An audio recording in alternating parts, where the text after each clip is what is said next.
నమస్తే, నేను లక్ష్మి. తెలంగాణ రాజకీయాల్లో ఇప్పుడు కీలక పరిణామం చోటు చేసుకుంది. సీఎం రేవంత్ రెడ్డి, సబితా ఇంద్రారెడ్డి మధ్య మాటల యుద్ధం తీవ్ర దుమారానికి దారితీసింది. ఈ ఇద్దరి మధ్య ఇంత వైరం ఎందుకు? ఈ ఇద్దరు ఎందుకు ఇంత బద్ధ శత్రువులుగా మారిపోయారు అన్నదే ఇప్పుడు హాట్ టాపిక్గా మారింది. ఇటీవల జరిగిన అసెంబ్లీ సమావేశాల్లో రేవంత్ రెడ్డి సబితా ఇంద్రారెడ్డిని ఉద్దేశించి కొన్ని వ్యాఖ్యలు చేశారు. వాటిపైనే ఇప్పుడు చర్చ జరుగుతోంది. ఇవాల్టి మన టాపిక్ కూడా అదే. రేవంత్ రెడ్డికి సబితా అంటే ఎందుకు కోపం? రేవంత్ రెడ్డి సబితా ఇంద్రారెడ్డిని ఎందుకు టార్గెట్ చేశారు?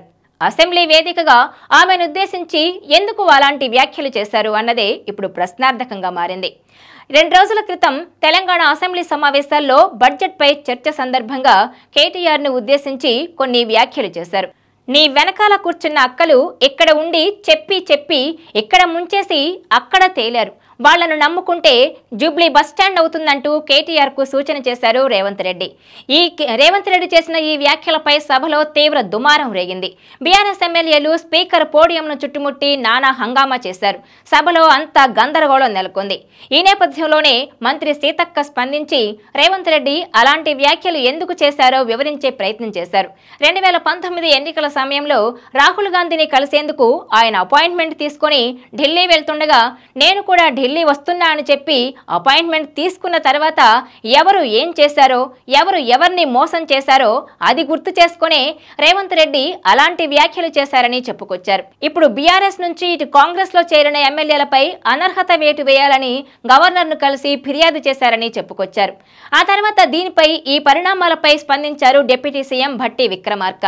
అయితే 2009లో కాంగ్రెస్ లోకి వచ్చిన సబితా ఇంద్రారెడ్డి ఆ తర్వాత 2 సార్లు అంటే 10 ఏళ్లు కాంగ్రెస్ ప్రభుత్వంలో మంత్రిగా ఉన్నారని, కానీ ఆ తర్వాత పార్టీని మమ్మల్ని మోసం చేసి కేసీఆర్ మాయమాటలు నమ్మి ఆ పార్టీలో చేరి తమకు అన్యాయం చేశారంటూ అసెంబ్లీ సాక్షిగా తన ఆవేదన వెలిబుచ్చారు భట్టి విక్రమార్క.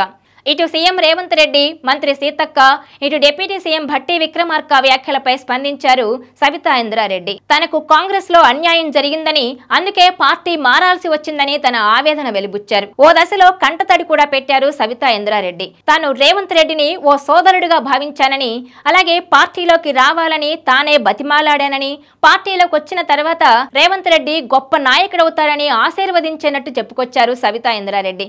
కానీ తనకు అండగా ఉండాల్సిన సమయంలో చేతులెత్తేశారని, తనకెవ్వరూ మద్దతు ఇవ్వలేదని ఆవేదన వెలిబుచ్చారు. అయితే ఎవరు ఎవరిని మోసం చేశారో, అసలు ఏం జరిగిందో అంతా దేవుడికే తెలుసని, పార్టీలో తనను పార్టీ పట్టించుకోలేదని, తనకు అన్యాయం జరిగింది కాబట్టే తానెళ్లి బీఆర్ఎస్ లో చేరినట్టు చెప్పుకొచ్చారు సబితా ఇంద్రారెడ్డి. అయితే ఈ మొత్తం పరిణామాలపై తాజాగా స్పందించారు సబితా ఇంద్రారెడ్డి కుమారుడు కార్తీక్ రెడ్డి. రేవంత్ అన్న ఎవరు ఎవరికి అన్యాయం చేశారో, ఎవరు ఎవరిని మోసం చేశారో అంతా దేవుడికే తెలుసంటూ ఎక్స్ వేదికగా పోస్ట్ చేశారు. అయితే రేవంత్ రెడ్డి కాంగ్రెస్లోకి వస్తున్న సమయంలో ఆ పార్టీ పెద్దలంతా రేవంత్ రెడ్డి రాకను వ్యతిరేకిస్తున్న సమయంలో రేవంత్ రెడ్డికి తమ కుటుంబమే అండగా నిలబడిందని, తన తల్లితో పాటు తాను కూడా రేవంత్ రెడ్డి రాకను స్వాగతించామని, అండగా నిలబడ్డామని, గొప్ప నాయకుడు అవుతాడని తన తల్లి కూడా రేవంత్ రెడ్డిని ఆశీర్వదించిందని, తమకే అన్యాయం చేశారని చెప్పుకొచ్చాడు. తాను రాజకీయంగా ఎదగాలి అని అనుకుంటున్నప్పుడు రేవంత్ రెడ్డి సపోర్టు కోరానని, కానీ తానేం చేయలేనంటూ రేవంత్ రెడ్డి చేతులెత్తేశారని, అందుకే తాము పార్టీ వేడాల్సి వచ్చిందని చెప్పుకొచ్చారు. ఈ నేపథ్యంలోనే సబితా ఇంద్రారెడ్డిపై సీఎం రేవంత్ రెడ్డి చేసిన వ్యాఖ్యలు తీవ్ర దుమారం రేపుతున్నాయి. ఇటు కాంగ్రెస్ నేతల నుంచి వ్యాఖ్యలు, అటు కాంగ్రెస్ నేతల వ్యాఖ్యలకు కౌంటర్ అటాక్ గా బీఆర్ఎస్ నేతల చేస్తున్న కామెంట్స్ కూడా తెలంగాణలో వేడి పుట్టిస్తున్నాయి. ఈ వీడియో మీకు నచ్చినట్లయితే please share, like and subscribe R24 Telugu.